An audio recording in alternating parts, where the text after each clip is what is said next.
Oi, pessoal, tudo bem?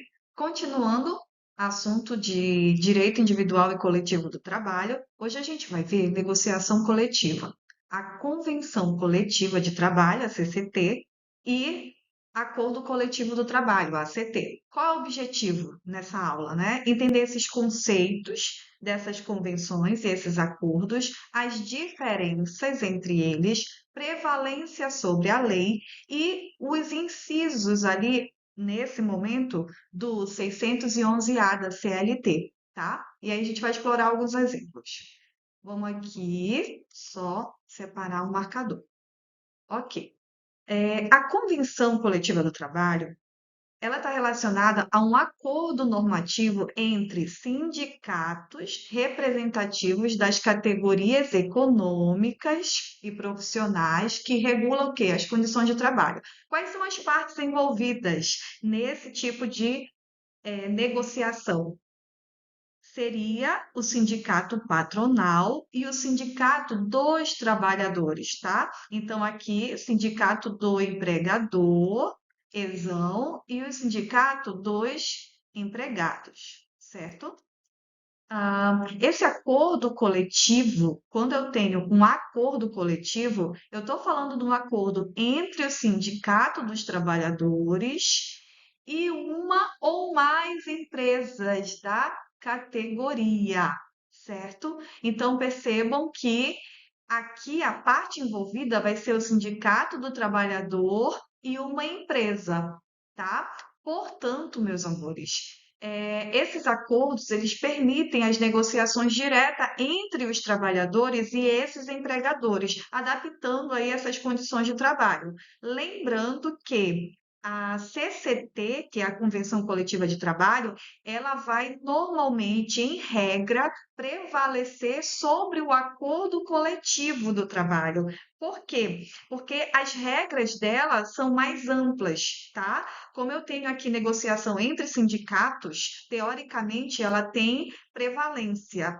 Porém, caso o acordo coletivo de trabalho entre o sindicato do trabalhador e uma empresa específica vier beneficiar mais, por uma condição mais favorável para o empregado, pode ser que o acordo coletivo do trabalho prevaleça sobre a convenção coletiva do trabalho, ok? Ficou claro isso?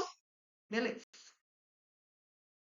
Nesse contexto, nós temos também a competência das federações e as confederações, tá?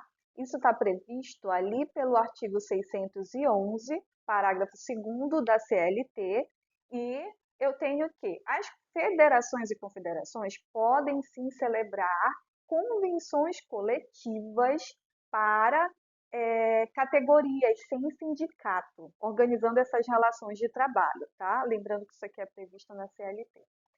Existe uma prevalência da convenção coletiva e o acordo coletivo sobre a lei, tá? Então, nesse caso, se eu tiver algo específico nesse acordo, isso vai prevalecer sobre a lei geral, tá? Que seria a da CLT. Então, se eu tiver um acordo, sim, isso vai prevalecer. As convenções coletivas e o acordo coletivo prevalecem sobre a lei quando tratam de diversas condições dessas relações de trabalho. Lembrando que a federação é uma união dos sindicatos ou entidades de uma mesma categoria econômica ou profissional, tá? Ela vem para representar os interesses comuns, gente, numa esfera mais ampla, ok? Ok. Aí eu vou ter também a confederação, só lembrando aqui, que a confederação já é a união das federações de sindicatos. E aí ela também vai ter esse escopo amplo, ok? Ela vai vir coordenar as ações dessas federações, tá bom? Então, basicamente é isso, a diferença entre elas. E aí eu preciso ter esse cuidado de saber que quando eu não tenho esse sindicato, as federações, confederações, elas vão poder celebrar convenções de acordo, ok? Portanto, meus amores, essa convenção coletiva, a CCT e a ACT, que é o acordo coletivo, tem prevalência sobre a lei quando dispuserem sobre o que está previsto ali no 611-A, tá? Da CLT. Detalhe que é um rol exemplificativo, ok? Aí no inciso 1, eu tenho um pacto quanto à jornada, que é o caso aí dessa previsão das 44 horas semanais, desde que isso esteja dentro da legislação, tá? Também fica disponível a questão dos bancos de horas, tá? É bem comum aí tu ver a remuneração de horas, 10 horas extras no mês, permitindo uma carga horária no outro mês. Então, tem muito a ver com uma compensação de horas, tá? Vou colocar aqui que é possível esse acordo em relação a isso. Entendam que é uma possibilidade de acordo, mas quando a gente chegar no 611-B da CLT, vai falar o que não pode ser suprimido nesses acordos. Então, eu posso ampliar, posso modificar, mas eu não posso suprimir o que está previsto lá no 611-B, que a gente vai falar sobre isso mais adiante. Também é possível, no inciso 4, aí do 611, a adesão ao programa de seguro-desemprego. Então, vocês vão perceber que vai poder ser trabalhado isso. Ah, eu pulei o intervalo entre a jornada, né? Então, pode sim ter uma previsão nessa questão do intervalo entre a jornada.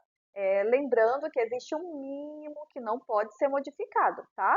Mas hoje a gente tem aí que a cada 8 horas, por exemplo, trabalhada tem que ter no mínimo 1 hora de intervalo intra-jornada para o descanso do trabalhador, certo?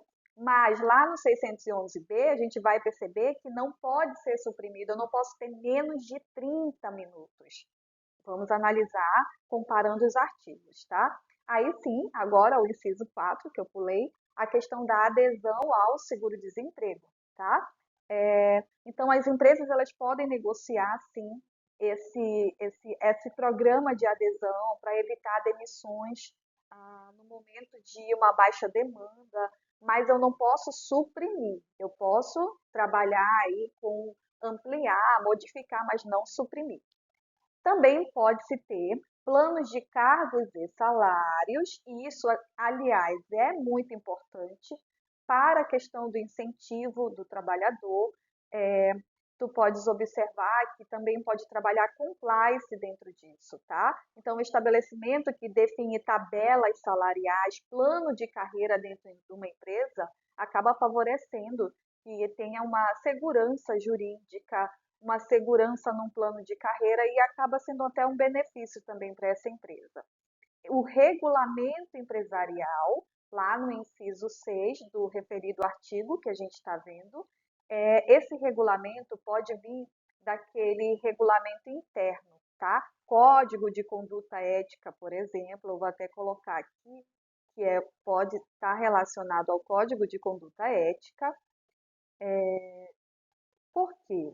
A gente vai tentar buscar uma segurança tanto para o empregado quanto para o empregador, né? Tu sabes que vai ter motivos de demissão de justa causa, por exemplo, mas quando ficar definido exatamente o que se pode, o que não se pode dentro da organização, dá uma segurança maior para as partes, tá? Então, faz parte desse rol exemplificativo, os acordos que podem ser feitos e definidos já a priori dentro de um possível regulamento empresarial, ok? No inciso 7, tem a definição do representante dos trabalhadores, também pode ter um acordo para isso. Então, tranquilamente fica bem claro que esses funcionários podem ter um comitê que vai dialogar sobre a gestão das condições de trabalho, tá? Existe também a possibilidade de se trabalhar a questão do teletrabalho e o trabalho intermitente, tá? Que hoje tem previsão legal. Pode ter uma negociação quanto a isso, mas sempre com os cuidados do que não pode ser suprimido, tá? Uma negociação entre as condições do teletrabalho e o trabalho intermitente. pode ser definido como vai ser a comunicação, né? Com quanto tempo de antecedência eu vou comunicar àquele trabalhador sobre a chamada dele no trabalho intermitente, mas nada dentro do que pode ser suprimido, tá? O inciso 9, a remuneração por produtividade. Então, isso pode ser acordado ali entre um acordo coletivo? Pode. Funcionários de uma equipe de vendas podem ter o pagamento variável baseado nas metas alcançadas. Claro que trabalhado dentro da lei, a maneira com que isso vai ser pago, como isso vai fazer parte da remuneração dele, tá? Que não pode ter a ocultação. Então, para tudo vai ter aí uma análise, certo? Também pode ser objeto de um acordo coletivo, de uma convenção coletiva, o registro da jornada de trabalho, sendo que esse registro da jornada de trabalho pode se dar, por exemplo, com o uso de sistemas eletrônicos, ou então do ponto ou relatórios manuais, mas sempre com o cuidado de não ter a imposição, da gente ter o mínimo ali de funcionários que precisam estar com o ponto eletrônico registrado, né? Mas o ideal é que se faça de todos esse acompanhamento devido. Também pode ter um acordo quanto à troca do feriado, tá? Esse acordo quanto à troca do feriado, claro, dentro dos limites mínimos da dignidade da pessoa humana, possibilidade de trocar a observância dos feriados, tipo a troca do feriado do aniversário da cidade pelo em que a empresa possa atender melhor os clientes dela. Então, a disposição aí ocorre e pode ser feita assim essa troca, tá? O enquadramento do grau de insalubridade. Mas atenção, existem regras específicas e outros vídeos a gente vai trabalhar também essa questão da insalubridade, tá? Mas uma fábrica, por exemplo, que esses trabalhadores precisam realizar horas extras no ambiente insalubre, por exemplo. Isso pode ser acordado diretamente com o sindicato, tá? Mas sempre ter atenção em relação a isso. Também é possível a gente ter, eu acho que está faltando algum inciso aqui. Não, eu vou ver lá na frente com vocês o outro inciso, tá bom?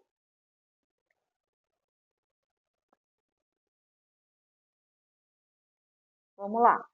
Continuando, aqui eu tenho o inciso 13, que a gente falou, sobre ambientes insalubres, o 14, de que é possível haver uma negociação aí de prêmios de incentivo, tá? Tranquilamente isso pode acontecer, inclusive eu repeti aqui esse inciso. Então, uma empresa pode vir e oferecer viagens, oferecer voucher como prêmio, produtos, né, pela produtividade, pode, e aí eu posso negociar isso. A participação dos lucros ou resultados também, a PLR, ela pode fazer parte de um objeto de negociação, certo? Mas tem algumas observações que têm que ser feitas em relação a essas convenções e a esses acordos, que é a observância, por exemplo, da Justiça do Trabalho. Então, a Justiça do Trabalho, ela vai ter que analisar essas convenções, tá? E conforme esse parágrafo terceiro, por exemplo, e do artigo 8º da CLT, que diz que ela vai trazer as diretrizes como proteção desse trabalhador. Então, vai ter que ser feita uma análise para ver até que ponto é uma convenção, é um acordo legal, tá? Também vai ter aqui a questão da ausência de contrapartidas no parágrafo 2º, tá? A falta das indicações claras de contrapartidas em convenções ou em acordo não anula esse instrumento, tá? Não se trata de ter que anular o instrumento como um todo, ok? E sim, isso precisa garantir o quê? Os direitos básicos trabalhistas. Pelo menos é assim que a gente entende esse parágrafo segundo lá do 611-A da CLT, ok? Existe uma proteção e cláusulas compensatórias dos empregados, tá? O cuidado que se deve ter com a redução de salário ou jornada também tem que ter toda uma atenção, tá? Caso a convenção ou então esse acordo preveja, por exemplo, a redução do salário ou de jornada, deve haver a proteção contra decisões imotivadas durante essa vigência, ok? Durante a vigência desse acordo. Então, se um sindicato vai lá e negocia a redução de jornada de trabalho por 6 meses, os trabalhadores não podem ser demitidos aí, gente, sem justa causa durante esse período, tá? Então, tem que ter esse cuidado também. É possível que exista uma anulação, uma ação anulatória de algumas cláusulas desse CCT ou da CT, tá? Pode ser que a gente tenha sim. E, neste caso, é importante entender, meus amores, quando vocês forem fazer uma ação, por exemplo, e no meio dessa ação, dessa reclamação trabalhista, eu devo colocar no litisconsórcio passivo, ele vai ser um litisconsórcio passivo e necessário, a indicação do sindicato, tá? Então, esses sindicatos que assinam as convenções ou os acordos, eles devem participar como litisconsortes nessas ações individuais ou coletivas, tá? Que visem a anulação de alguma cláusula desses acordos. Portanto, eu vou precisar sim que esses trabalhadores tenham voz no sentido individual ou coletivo, e numa ação dessa, por exemplo, que eu entre com uma reclamação trabalhista. A Ana entrou com uma reclamação trabalhista em face da empresa X, por causa que a empresa não pagou o FGTS dela, que é os 8%, tá? E ela não pagou porque o sindicato fechou um acordo lá de que permitia 4% de FGTS. Então, a Ana vai entrar no polo ativo dessa ação e a empresa X e o sindicato que concordou com isso vai entrar no polo passivo, tá? No polo passivo. Então, nós vamos ter um litisconsórcio, porque vamos ter mais de uma parte no polo passivo dessa ação, ok? É só uma dica aí para a gente relembrar o que pode ser negociado dentro desses acordos coletivos e convenções coletivas. Um abraço!